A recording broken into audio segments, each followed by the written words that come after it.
Hello, everybody. Glad that we're all here for the first online Brainy Films class.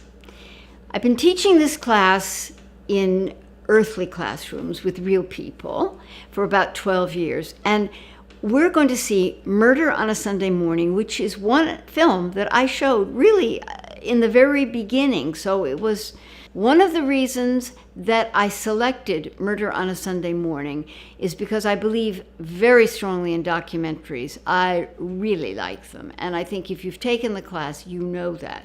I consider Murder on a Sunday Morning to be a benchmark documentary. It's one of the really, really great ones. The history of it is quite interesting. It was made by a French filmmaker. And you'll appreciate the film more, I think, if you know. He went to law school. He was intending to be a lawyer and then just dropped out because he realized he couldn't stand it and wanted to be a filmmaker. But therefore, what he has done is follow court cases. He pre-selects, really, the documentaries he's going to make by interesting court cases that he's read about.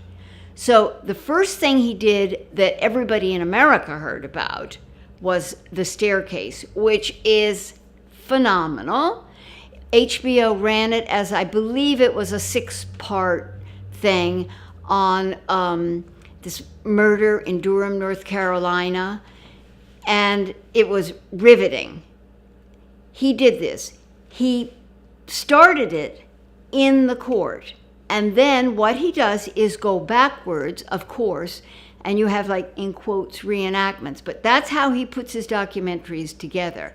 So a lot of people have wondered, and a lot of critical people and in film schools the kids say, so how did he get access to this? And how did he know what was going on in court? Because he starts with that and goes backwards. And that'll be interesting for you to know as you see it. If you've already seen the film, you may want to watch it again knowing these things, which is why I always suggest that watch the class first and then the film. But that's all up to you. You watch anything whenever you want to. So he made this film. It was like a confluence of a perfect storm, but a perfect, beautiful storm. It just so happened he had an incredible protagonist, Patrick McGinnis. Did you do a thorough interview of Mr. Stevens? No, sir, I did not. Okay. Who did you do thorough interviews of? Brandon Butler. Okay. Anybody else? No, sir. This guy is phenomenal. I mean, he's just, well, to me, fascinating. The defendant, a young black kid with absolutely no sophistication. The prosecutor, a sharp, snippy young white woman. I guess she's middle-aged. I call her young. She's a middle-aged white woman. Anyway, everything came together perfectly. And what is really depressing to me is, this is the real crux of the film. Law enforcement, the Jacksonville Police Department. Young black male out on the street, grabbed and arrested, really mistreated once they got him to jail. No defense. This kid could right now be rotting in jail, except for Patrick McGuinness. So what I say depresses, these are the exact issues that we're dealing with today, and this happened in the year 2000. So nothing's changed. Maybe it's worse. I don't know. In your comments, we'll talk about all of this. Well, the film was originally conceived by HBO. They were going to release it on HBO. Lots of things didn't. The film finally did get released, and then it was so overwhelming, released in theaters, thus making it eligible for an Academy Award for Best documentary of the year would be 2002, that the Academy Awards. So it won the Academy. And the Oscar goes to Murder on a Sunday Morning, Jean-Xavier de Lestrade and Denis Ponce. As I mentioned, none of this would have been possible without Patrick McGuinness. I suggest that you get the old-fashioned DVD. That's one of the reasons I do this, is because on the special features, he is interviewed extensively. And as far as I know, some of the things on that are not available on YouTube anywhere. So I do want you to get the DVD, and I want you to see the interview of him. And I personally must confess now, I just fell in love with him. I adore this man. And on these interviews in his home, etc., you see what a meticulous character he is. He's a public defender.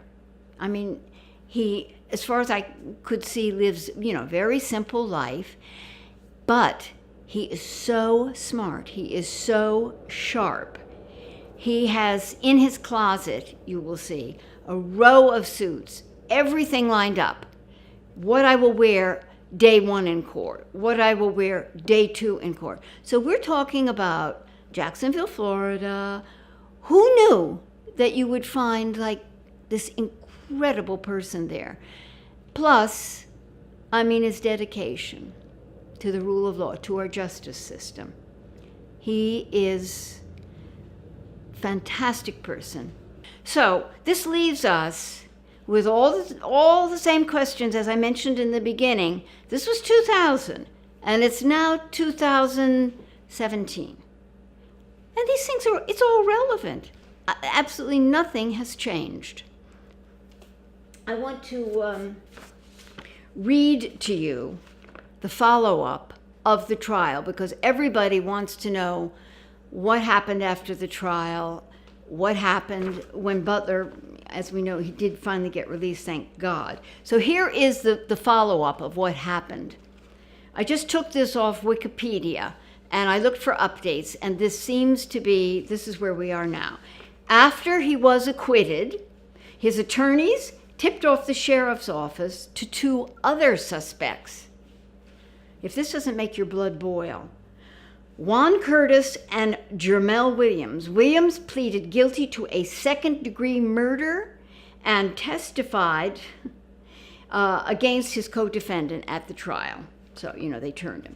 He was sentenced to 10 years in prison. Curtis' fingerprints were found on the victim's purse, which had been recovered after the crime, but nobody ever bothered to test it.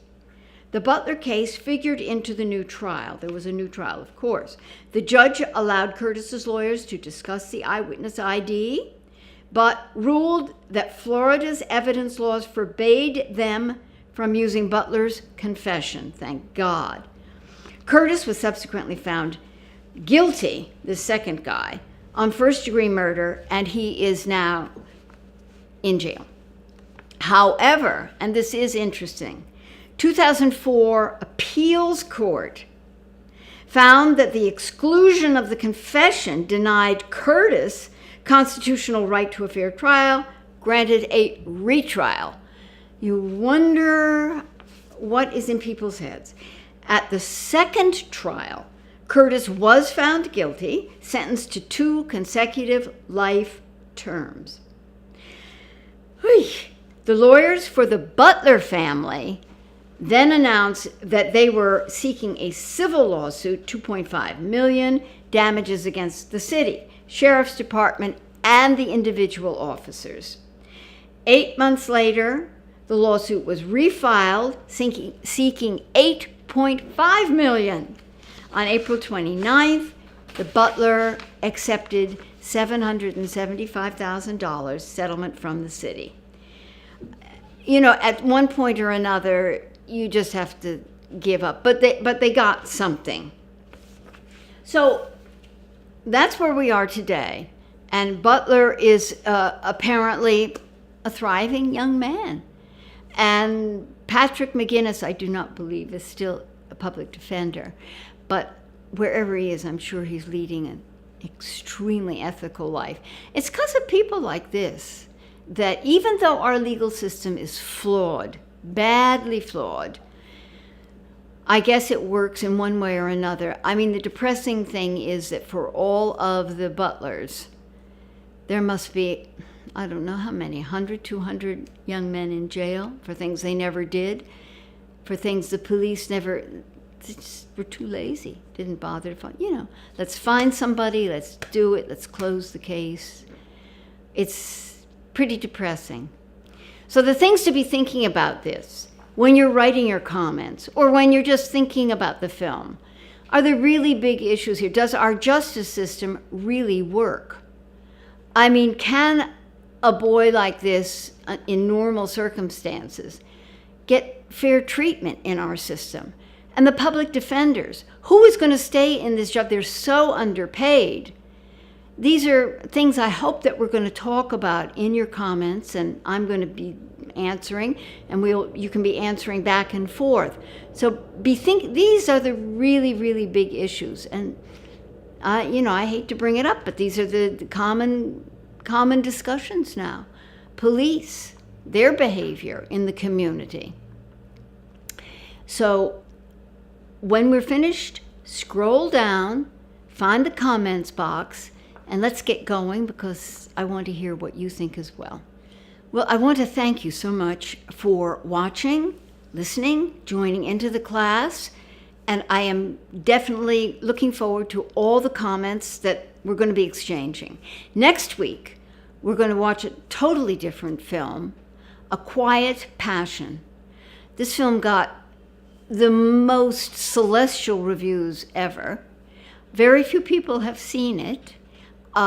Terence Davies, a British director, he's in his 80s, has made just really a beautiful film. So I'll see you next week, and we will talk about that one. Thank you again. See you.